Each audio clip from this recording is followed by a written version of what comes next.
నేల మొత్తం సిమెంట్ మయం వలన వర్షపు నీరు భూమిలో ఇంకక భూగర్భ జలాలు అడుగంటాయని తక్షణం అధికారులు దీనిపై స్పందించాలని కపిలతీర్థం నది పరిరక్షణ కమిటీ సభ్యులు అక్కినపల్లి లక్ష్మయ్య తదితరులు కోరారు. తిరుపతి ప్రెస్ క్లబ్లో శనివారం మీడియా ముందు వీరు మాట్లాడుతూ కపిలతీర్థం నుంచి జాలువారే తిరుమల ప్రాంతంలోని పవిత్రమైన జలాలు వృధా అవుతున్నాయని ఆవేదన వ్యక్తం చేశారు.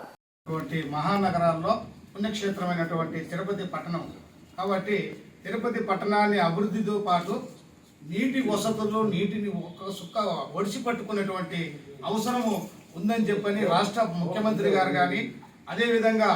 ఐక్యరాజ్య సమితి కానీ ఎక్కడైతే వర్షాలు పడతాయో అక్కడ వాటర్ని నిల్వ చేసుకునేటువంటి అవకాశం ఉన్న చోటల్లో కూడా ఏంటంటే అక్కడ ఆ పట్టణంలో ఉన్నటువంటి మున్సిపల్ కమిషనర్లు కానీ జిల్లా కలెక్టర్లు గారు కానీ నీటికి సంబంధించినటువంటి ఇంజనీర్లు కానీ ఆ పట్టణంలో ఎక్కడైతే వసతుల అవకాశాలు ఉంటాయో దాన్ని ఒడిచిపెట్టేసి ఆ పట్టణ ప్రజలకు స్వచ్ఛమైన నీరు అందించవలసినటువంటి బాధ్యత ప్రజా ప్రభుత్వాలు అధికారుల పైన ఎంతైనా ఉందని చెప్పని ఒకసారి మున్సిపల్ కమిషనర్ గారు కానీ జిల్లా కలెక్టర్లు కానీ ఇక్కడ తిరుపతిలో వస్తున్నటువంటి వరదని ఏ విధంగా వృధా అవుతుందనేది మనం గత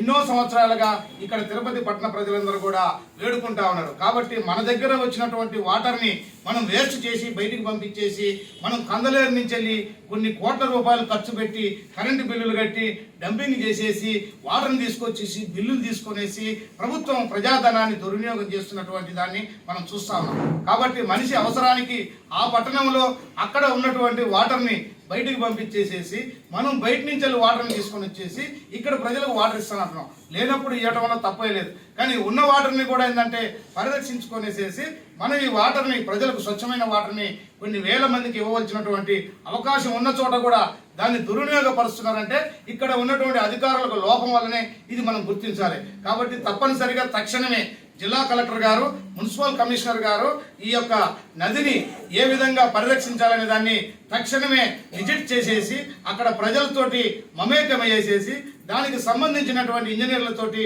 ఒక ప్రాజెక్టు వర్క్ని కనుక మున్సిపాలిటీ వాళ్ళు కొన్ని వేల కోట్లు ఖర్చు పెడతా ఉంటారు. కాబట్టి అదేవిధంగా ఫారెస్ట్లో అక్కడ చెరువు ఉన్నది, ఆ చెరువులో కనుక చెరువు కట్టని అభివృద్ధి చేసేసి ఆ నీటిని అక్కడ నిలవబెట్టేసి అక్కడ నుంచి వెళ్ళి తూము ద్వారా ఈ కాలువకు కనుక నీళ్ళు వదలగలిగితే వాటర్ని ప్రశాంతంగా ఏంటంటే ప్రజలు ఎక్కడ కూడా ముప్పు లేకుండా ఉంటుంది. మనం చూస్తా ఉన్నాం ఈ మధ్యకాలంలో ఒక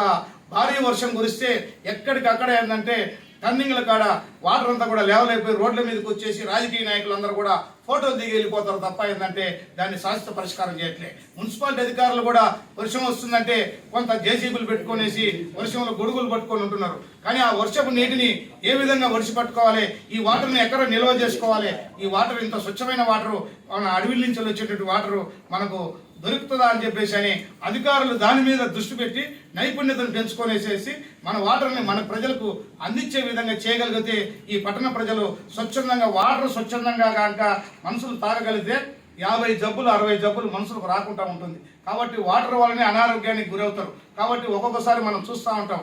కొన్ని మిస్టేకుల వల్ల వాటర్ మిస్టేక్ అయితే మున్సిపాలిటీ వాటర్ తాగిన దాని వల్ల వాంతులైనవి విరోచనాలనేవి మనం రాస్తూ ఉంటాం. కాబట్టి ఇలాంటి రాకుండా ఉండాలంటే మన వాటర్ని కనీసం 6 నెలలు 3 నెలలు తిరుపతి పట్టణ ప్రజలకు ఉపయోగించేటువంటి అవకాశం ఉన్న చోటనైనా అధికారులు దృష్టి పెట్టాలని చెప్పని దీన్ని అధికారులు ముఖ్యంగా విజ్ఞప్తి చేసేది ఏంటంటే మున్సిపల్ కమిషనర్ గారు జిల్లా కలెక్టర్ గారు ఒకసారి ఆ కాలువను పరిరక్షించాలని చెప్పని కూడా ఈ సందర్భంగా తెలియజేస్తున్నాం. దీని మీద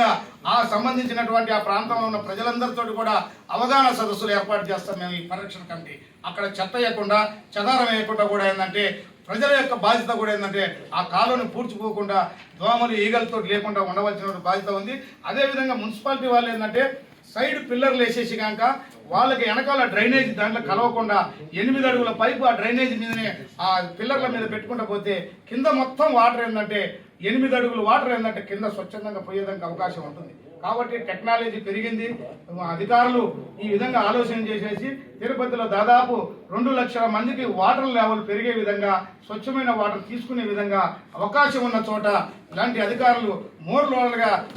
దీన్ని పరిరక్షించేసి రాష్ట్రంలో ఇతర నగరాలకు ఆదర్శంగా ఇక్కడ ఉన్నటువంటి ఇంజనీర్లు కానీ మున్సిపల్ కమిషనర్ గారు జిల్లా కలెక్టర్ గారు కానీ మనం ఇతర జిల్లాలకు ఆదర్శంగా చూపించాలని చెప్పని ఈ సందర్భంగా అధికారులకు అందరికీ విజ్ఞప్తి చేస్తున్నాం. ఈ కమిటీ ఆధ్వర్యంలో మున్సిపల్ కమిషనర్ గారిని కలుస్తాం, అదేవిధంగా జిల్లా కలెక్టర్ గారిని కలుస్తాం. తప్పనిసరిగా వాళ్ళని కూడా ఆ కాలువని పర్యవేక్షించాలని చెప్పని, చూడాలని చెప్పని, విజిట్ చేయాలని చెప్పని మేమందరం కూడా విజ్ఞప్తి చేస్తామని ఈ సందర్భంగా తెలియజేస్తూ, మీ యొక్క రాతలతోటి దాన్ని తలరాత మారాలని చెప్పని పత్రికా విలేకరులు, ప్రింట్ మీడియా వారికి ప్రత్యేకంగా ఇలాంటి వార్తను మీరు వాళ్ళ అధికారులకు కళ్ళు తెరిచే విధంగా పట్టణంలో మీరు కొంచెం రాసి పట్టణ ప్రజలకు ఉపయోగపడే విధంగా మా యొక్క పరిరక్షణ కమిటీ చేస్తున్నటువంటి పోరాటానికి పత్రికా విలేకరులు, ప్రింట్ మీడియా వాళ్ళు, మేధావులు, ఈ తిరుపతిలో ఉన్నటువంటి పర్యావరణ పరిరక్షణ చేసేటువంటి వాళ్ళు అందరినీ కూడా ఇంకా పెద్ద ఎత్తున కమిటీలను కూడా కలుపుకొనేసి దీని మీద ఒక స్వచ్ఛమైన ఉద్యమం నడుపుతామని చెప్పి ఈ సందర్భంగా తెలియజేస్తున్నాం.